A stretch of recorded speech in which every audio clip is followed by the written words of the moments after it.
Hello, everybody. It is Professor Parish, and we are on Module 10 of English 123. So I hope you all had a good spring break. I hope you all enjoyed it. I'm recording this on Sunday, so as of right now, there's nothing due this evening. Nothing due, no assignments due. I'm just recording this ahead so that you'll have this for the following week. But we're going to ease back into classes, so it's nothing crazy. But I do want to talk about Module 10 and reading response number 4. You will notice that you are still working on paper 3, which is the other fiction papers, so you're still working on that. It's not due this week with Module 10. It is due next week with Module 11, so you still have plenty of time to work on it, so no worries. But let's go ahead and bring up Module 10. You are reading a few short stories for this week.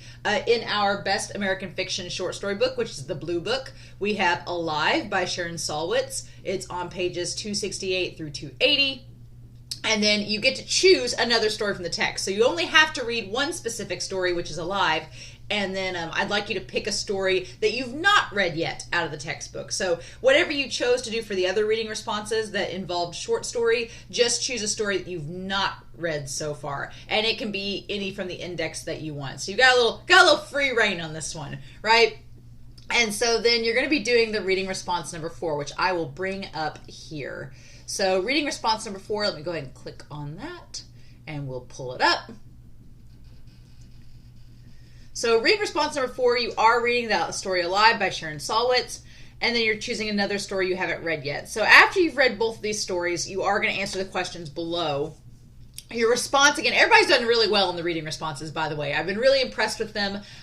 They're just 1 to 2 pages total, double spaced, 1-inch margins, 12-point font, all the regular stuff as per usual. But the questions that your response should answer are: 1, which of the elements of short story, character, setting, plot, point of view, symbolism, theme, or style, does Alive utilize the best?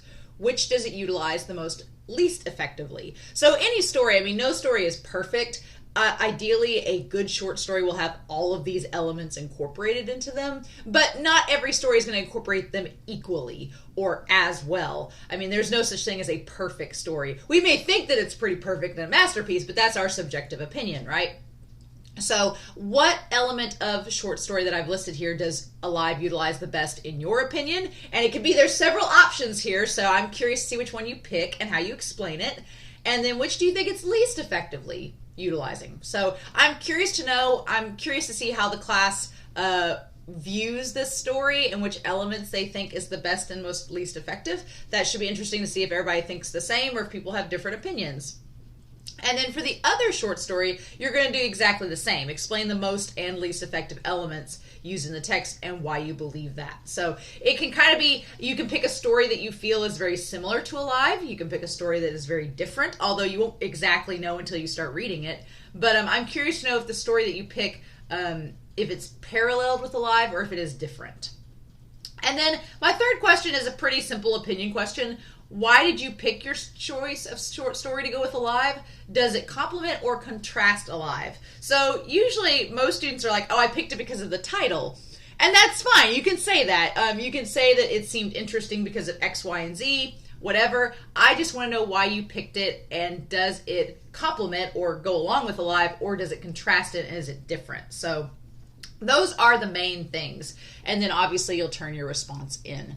So that's really all that's due this week. Other than that, I'm assuming that you'll still be working on paper 3 at this point. It's not due until next week, so you have plenty of time. If you took the entire week off for spring break, I don't blame you. I kind of did myself. So a little bit of mental relaxation is often needed. So yeah, if you have any questions though about paper 3 or about anything in the course in general, please send me an email. I typically answer my email Monday through Friday. On the weekends, it depends. As it gets closer to spring and we're outside more, I'm not on my computer as much. So if you need to email me a question, please do so during the week, during my office hours, and I'll be happy to get back to you as soon as I can. So with that being said, I hope you all enjoyed spring break. This is a short video this week, but we didn't have anything last week, so we're just diving back into the class. All right? So I hope you all have a wonderful week. Please stay safe, take care, and yeah, I'll be back next week with Module 10 for English 123.